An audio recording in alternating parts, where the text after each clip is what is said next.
ผมจะพาเพื่อนๆไปดูน้ำตกนะฮะตาดสูงนะครับที่อยู่ตัวอำเภอกุชินารายจังหวัดกาฬสินธุ์เนี่ยนะฮะว่ามันจะมีน้ำตกไหมมันแรงขนาดนี้นะฮะบ้านโคกก่งเนี่ยเป็นชุมชนเผ่าผู้ไทยนะฮะแล้วก็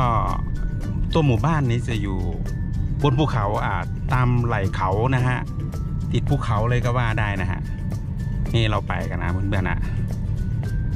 บ้านโคกก่งอำเภอกุชินารายจังหวัดกาฬสินธุ์นะครับเราจะไปดูกันนะฮะว่าจะมีน้ำตกไหมนะฮะนี่มาถ่ายคลิปเป็นครั้งแรกนะครับมาถ่ายทำเป็นครั้งแรกนะฮะบอกว่าน้ำตกให้ตรงไปนะครับตรงไป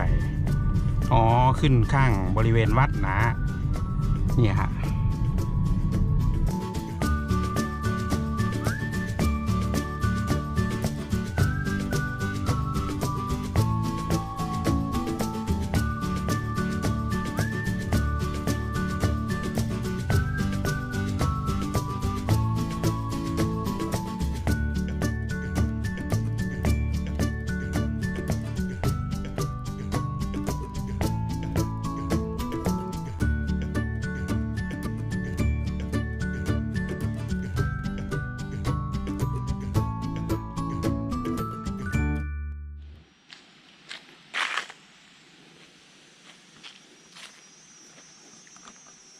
ทางขึ้นนะฮะเพื่อนฮะ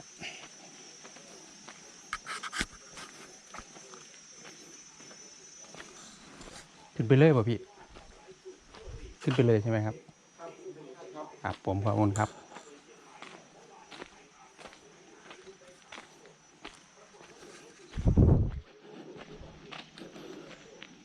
อุทยานน้ำตกตาดสูงนะครับ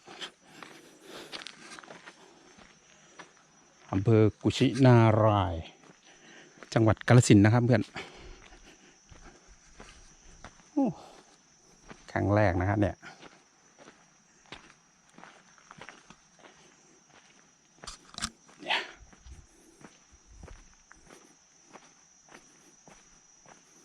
จะเป็นที่ทำการอุทยานนะครับผมน้ำตกตาดสูงน้ำตกตาดยาวเงียบ มันลุ้นกันว่าจะมีน้ำไหมพี่ถามเจ้าหน้าที่นะฮะน้ำตกตาดสูงน้ำตกตาดยาว600 เมตรตาดสูง150ตาดลง1 กม.โอ้โหพานางแอน1 กม.กลุ่มต่อตัวซิมมึงสิย่างไปบ่ไหวหรอกครับพี่น้องเนี่ยจะมีรูปไปเบิ่งนะทางขึ้นนะครับไปเพื่อนย่างขึ้นไปมาเที่ยวน้ำตกหนาแรงพี่น้อง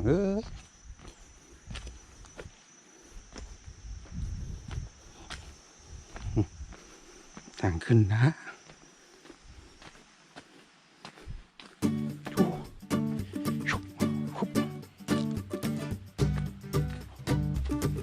เศร้าแล้ว150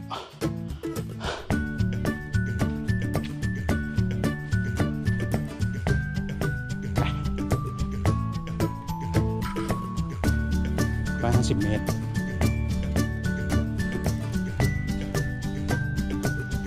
ย่างไปด้วยพี่น้องถึงแล้ว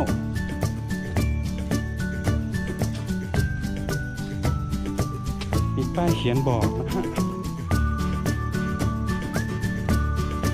น้ำตกตาดสูงไปตาดยาวข้างบนไปตาดสูงตรงนี้เสียงลมหรือเสียงน้ำนะฮะดูนะ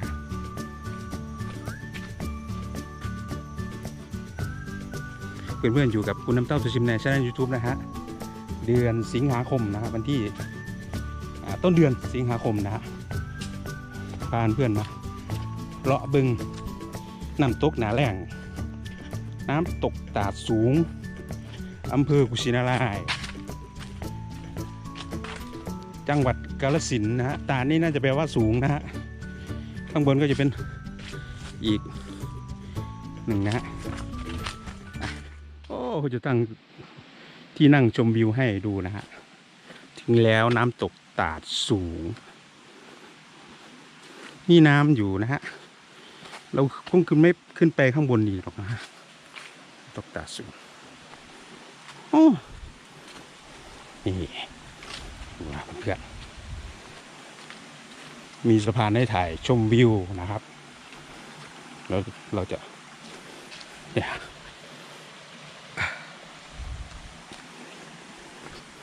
มีสะพานให้ถ่ายชมวิวนะพี่น้อง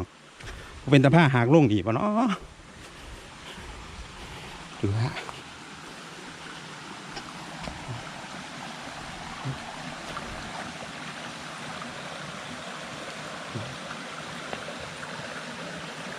น้ำมันบนหลายเนาะพี่น้องเนาะนี่เหรอปีนี้มันแรงนะครับมีงานพี่น้องเงื่อแตกประกาศขึ้นสะพานนะย่านผ้าหักนี่นะฮะมันตกมันจะตกลงไปข้างล่างนะฮะหรือว่าดาดลาดแปลว่าสูงนะฮะนี่ยังมีเห็นอยู่น้อยจังน้อยนะนี่อ่อนนะฮะอ่อนเอาคนพี่น้อง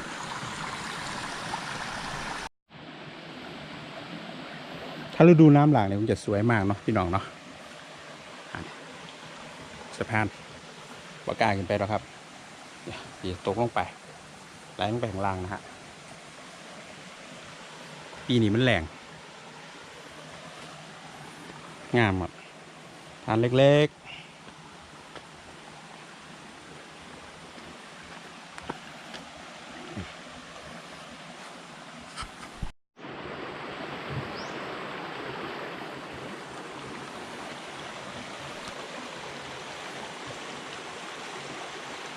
มันแรงนะเพื่อนครับปีนี้มันแรงนะตกเลยบนหลายนะครับนี่จุดชมวิววรรณอุทยานแห่งชาตินะฮะชมวิวนะครับ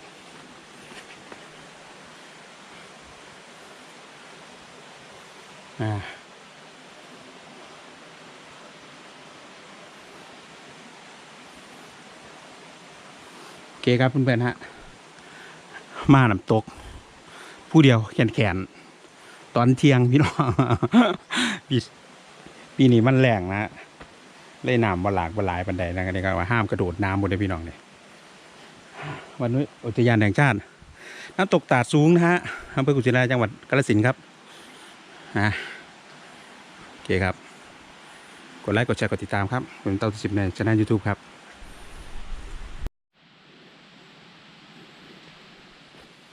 เฟื่อนปลางาม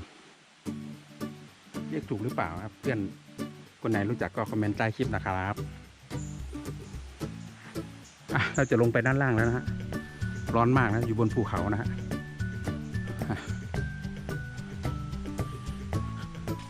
ฝากกดไลค์กดแชร์กดติดตามครับ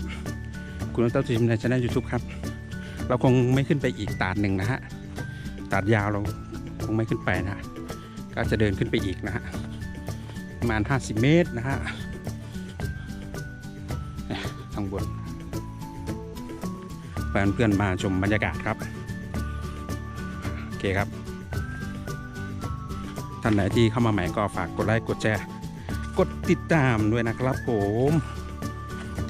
โอเคครับเจอกันคลิปหน้าครับสวัสดีครับ